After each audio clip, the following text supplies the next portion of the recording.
Morning. To have you with us. Good to be with you. Yeah, we can't wait until Monday to have you teach us. One of the lessons we're going to talk about today are things that hold people back. And fear is the number one thing. In fact, the number one commandment in the Bible happens to be fear not. Fear not 365 different times in the Bible.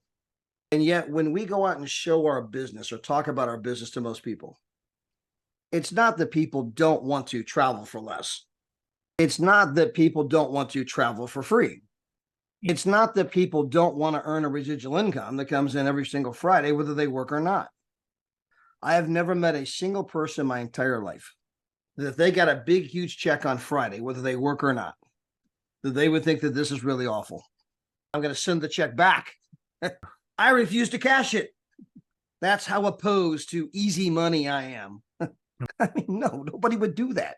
So the truth is that, yes, almost everybody wants what we offer. As we talked about last week, we can prove our product is true. Every single day, I take people into our back office privately. Now, remember, we cannot do it publicly. I couldn't do it here because we're recording this meeting. I can't show you the back office when we're recording. I can't show you the back office if we're streaming to YouTube or streaming to Facebook or any other social media platform. But privately, I can log into the back office on Zoom. We can take you or a group of people, a group of prospects. I can pull up Expedia. I can pull up our travel site, and we can go city by city by city, comparing prices, and it's not even close. The prospect will see that we are, in fact, 50, 60, 70% less often. Now, we're not always that less. Sometimes it's only 20%.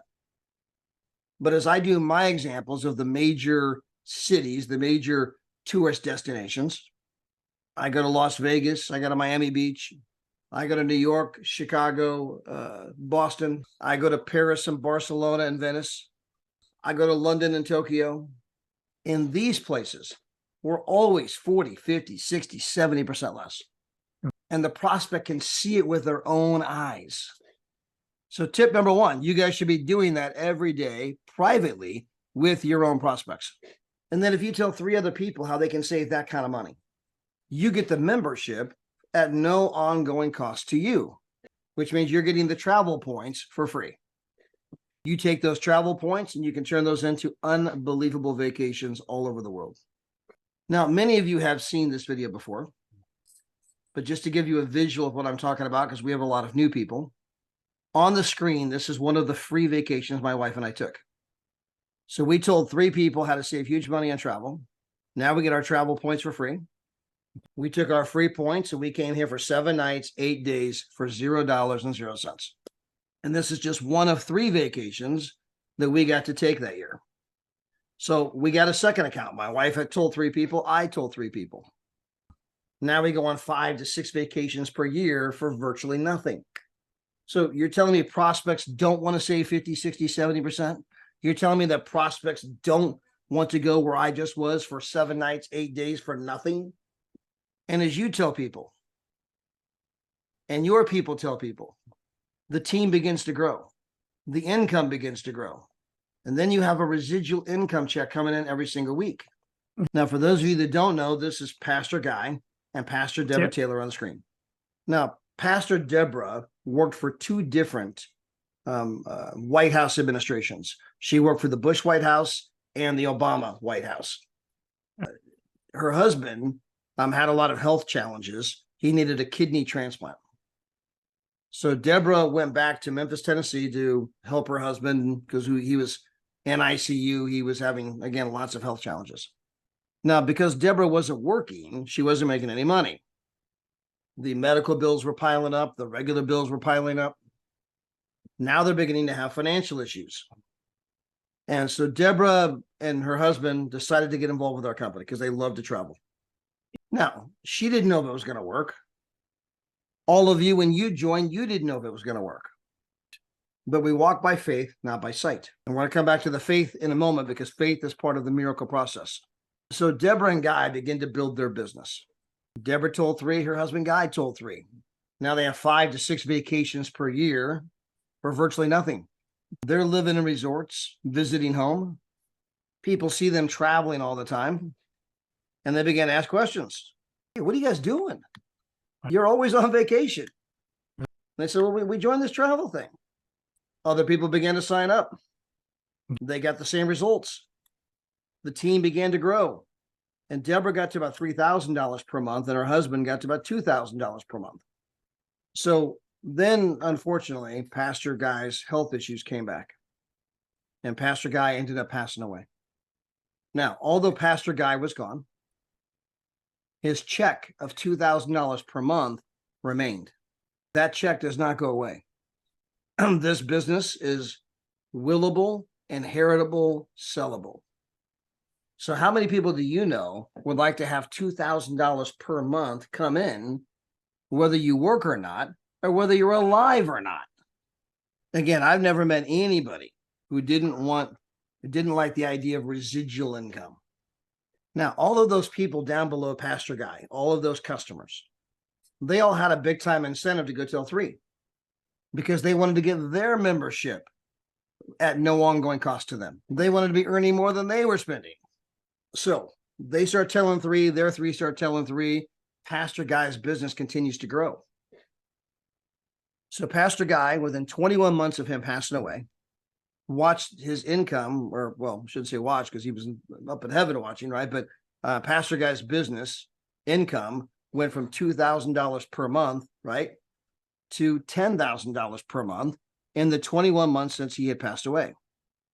So not only did he continue to get paid every Friday, but the check went up. The income increased. He increased his income 5 times what he was making when he was alive after he had died. And that check is still going up. So you're telling me that you have friends and family that, oh, no, I would never want that. I would never want a check that shows up every single Friday, whether I'm alive or not. I would never want a check that not only shows up every Friday, but the check continues to go up and get larger and larger over time, even when I'm not working. I would not want that. That would just offend me in places you can't even imagine. Nobody would ever say that. Of course, I want to pay 70% less for travel. Of course, I love the idea of taking a free vacation. And yes, I would love to have a check that shows up every Friday, whether I work or not. So it beckons the question, how come more of your friends and family don't say yes? How come more of your friends and family don't embrace the opportunity? Why do some of the people I sign up not tell anyone? They signed up, but they don't go talk to anybody. They just sit there doing nothing. And it brings us back to the word fear. People are afraid of what people might think of them. People are afraid of maybe it won't work. Maybe I'll end up looking dumb. What if I'm not successful? All these fears paralyze people and hold people back. But the truth is, right, that you're nobody until somebody hates you. I mean, I don't care if you're the Pope or Mother Teresa. There are people who hate them. And so if you do anything in this life, you're going to have people that want to criticize or be critics. Again, people are sitting at home worried about what their friends and family think of them. Do you know what your friends do? Do you want to know what your friends and family really think of you? I mean, the cold hard truth of what they think of you. They don't think of you. They think of themselves. And if you could ever get half the country to hate you, if you could ever get half of the country to despise you with a passion, they might elect you president. Think about it. I don't care whether your name is Trump or Clinton. Half the country loved Trump and half the country hated Clinton, but the other half the country loved Clinton and the other half hated Trump. So right now, half of you hate me, right? I got half the country loving me and half the country hating me, all because I have this face. I thought I'd have a little fun with my Trump mask today. And I'm here to tell you that this is a great, great, great company. It's going to be huge, totally huge. You guys are going to be traveling and winning. You're going to get travel and win so much, you're going to get tired of cashing checks. So again, half the country now hates me. Now, if my name were Hillary Clinton, Now the other half of the country hates me. Now here's the truth. Neither one of them are at home worried about what you think. Neither one of them are worried about, well, I wonder what they think. And whether your name is Trump or your name is Clinton, neither one of them are wondering how they're going to pay their bills this winter. And so part of our job is to help people quit worrying about what other people think. They don't pay your bills. And the other sad fact is the number one thing that is going to determine whether or not these people come to your funeral when you die is the weather. The number one thing that's going to determine who comes to your funeral when you die is the weather. So when you die, I mean, this is the big day, right? I mean, I'm dead. I mean, it's my funeral. If it's a cold, snowy day, they ain't coming. If it's raining, they ain't coming. And of the ones who do come to your funeral, they usually say about a half a dozen people will cry.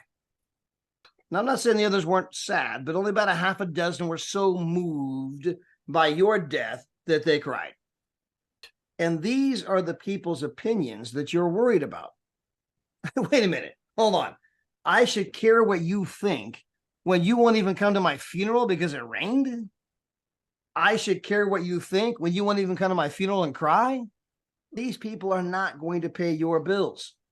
Quit worrying about what other people think. Helping people overcome that fear. And remember, if you start doing something big, people are going to criticize no matter what you do. Yep. If you go to the left, half the country hates you.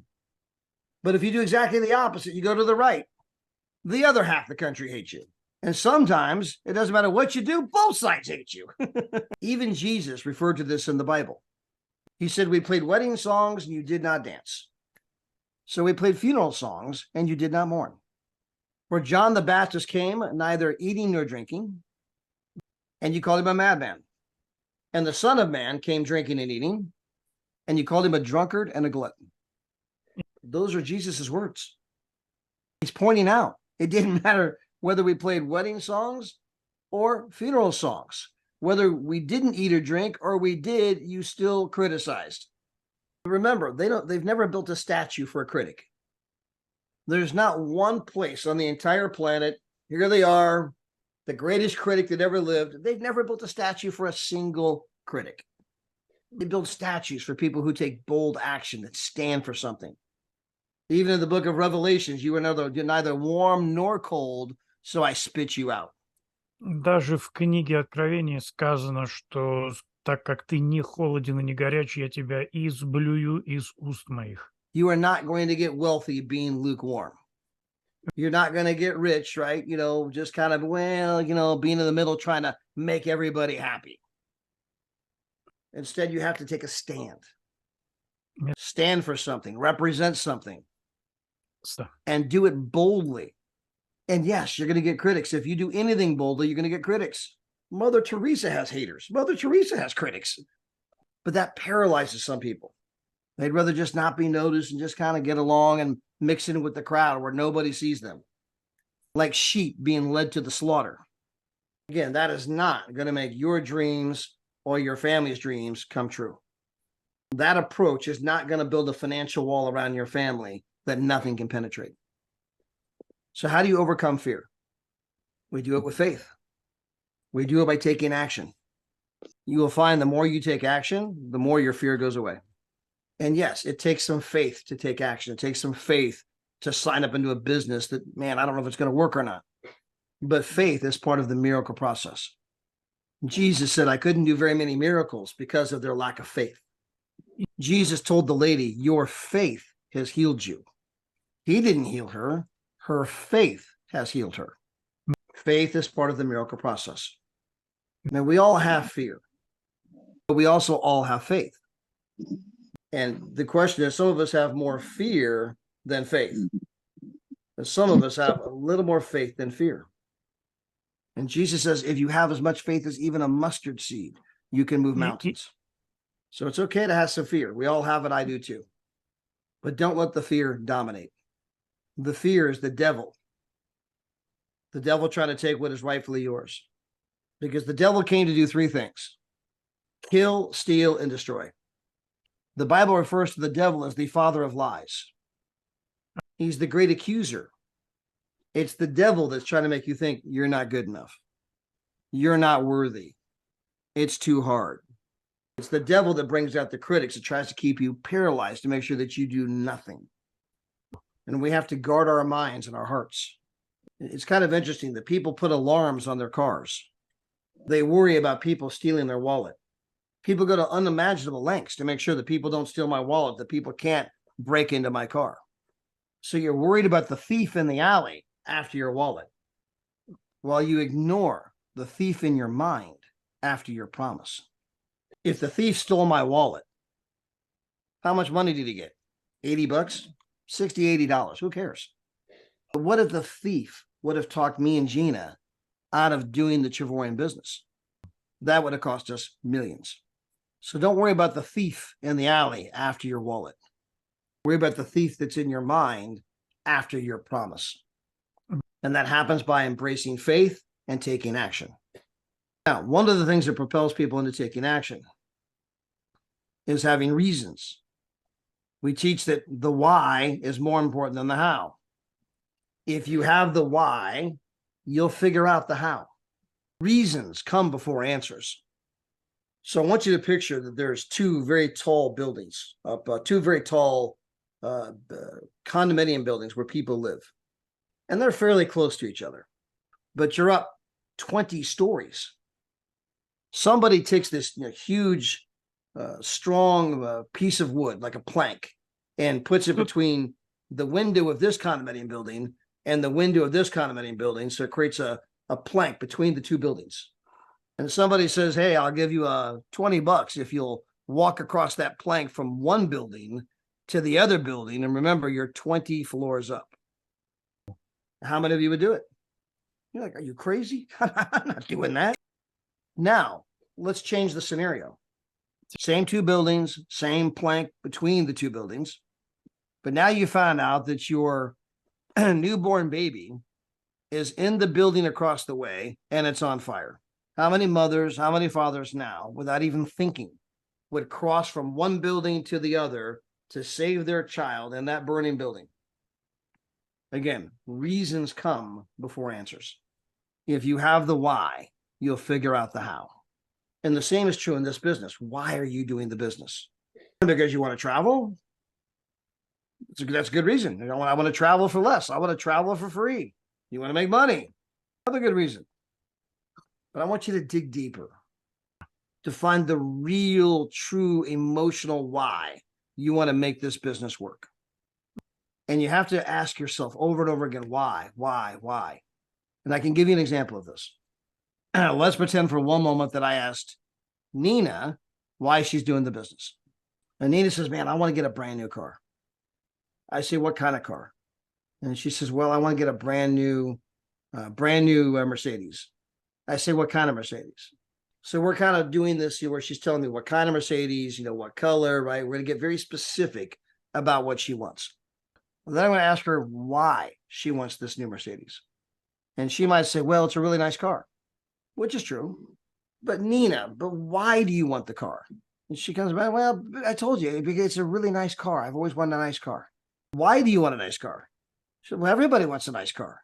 Yeah, but Nina, why do you want a nice car? We keep asking the question. And we're trying to dig deeper to get to the real emotional reason why she wants this brand new Mercedes. Now, by the way, this is fictitious. Nina and I have not had this conversation. But when we dig deep enough into any one of us, right? All of us on here have our reasons, but we dig deep enough, we'll get to the real reason, the emotional reason. And for some people, it might sound something like this. You know why I want the new Mercedes? Because my whole life I've been picked on and told that I would never amount to much. And I can't wait to see the look on their faces when I pull up in that car. Now we have her why. We have a why that can make you cry. The emotional reason, the emotional thing that she's after. And it's important that I know that why for every single person on my team. It's important that you know that why for every single person on your team. And then your people's people need to know the why of their people. because there's going to be good days and bad days in this business. There's going to be days the critics come out, or somebody says no, or somebody says this, or somebody says that, right? There's going to be ups and downs in anything in life. And at some point, you may feel that temptation for, well, it's too hard. I don't really need it that bad. You may have that temptation to give up. But if I know the why, I can say, Nina, you're going to give up that new Mercedes because of that jerk? You're going to give up that new Mercedes because that person didn't call you back, or because of this or that? I mean, I know the why, and I can remind her of the why. And she's like, you're right. I'm not giving up that dream just because of something silly. So again, very important to know their why. Now, the next one, people who join the business spend a lot of time making sure that we are a legitimate company, which we are. Obviously, we're in our 11th year, offices in California, corporate presence in Madrid, Spain. And they want to make sure that this is not one of those get rich quick things. People ask that question many different ways. Hey, this isn't one of them get rich quick things, right? I mean, they want to be assured it's not get rich quick. Then they join the business. 30 days later, they want to know why they're not rich. People have a very small patience window, right? They want to make sure it's not get rich when they join, then they join and they want to get rich quick. How come it hasn't happened in 30, 60, 90 days? And so, guys, this is not get rich quick. It's get rich eventually. But it takes time. Now, by the way, you can't become a nurse in 90 days.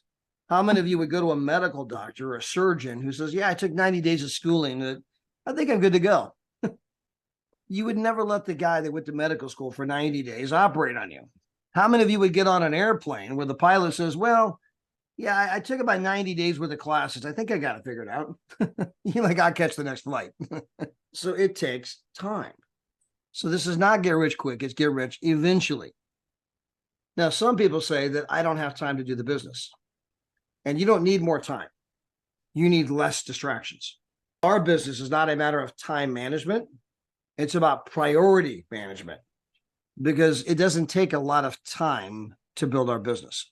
It takes diligent, consistent effort, yes, but your job is to invite people to take a look at the business. Your job is not to explain the business. Your job is to get people on the Zoom with, Tatiana and Igor and Larissa and Andrew and all the other leaders. Let them explain the business. Let them answer the questions. And often when you're busy, that's an advantage. Because if you're not busy, the temptation to explain the business is great. When you have lots of time, you might be tempted to tell them more than you should be telling them. But when you don't have time, you can tell people, hey, look, man, I'm on the way to a meeting. I'm already late. I got to run, but I've been meaning to get a hold of you. All I have to do is be in a hurry. I have someplace I have to be. I have no time. I'm in a hurry, and be excited. Now, I'm in a hurry. I'm excited. Say, hey, look, man, I've been meaning to get a hold of you. There's something you have to see. I want to invite you to take a look at the presentation. I want to invite you to the Zoom, invite you to the meeting. Yeah, I'm going to send you a video link. You absolutely have to see this video. I'll call you back and I'll follow up, right? So guys, that takes seconds. And if you're doing the business correctly, right, you'll be doing that over and over and over again. But it doesn't take a lot of time. It takes focus to make sure you make your calls every day. Be consistent. Now, going back to, this is not get rich quick, but it is get rich eventually. And here's part of the trick to our business that's illustrated here on the screen. If you take a penny and you double it every day. So day one, we have 1 penny. But on day 2, we have 2 pennies. On day 3, we have 4 pennies. And you're saying, Todd, I'm not rich. I got 4 pennies. I'm not rich. Keep going. Next day, I got 8 pennies. Todd, this isn't working. Keep going. Day 5, 16 pennies. You're like, how many days is it going to take? Keep going. Then you got 32 pennies, 64 pennies, $1.28. Now, if you look at the very bottom of the first column, it says day 15. You have $163.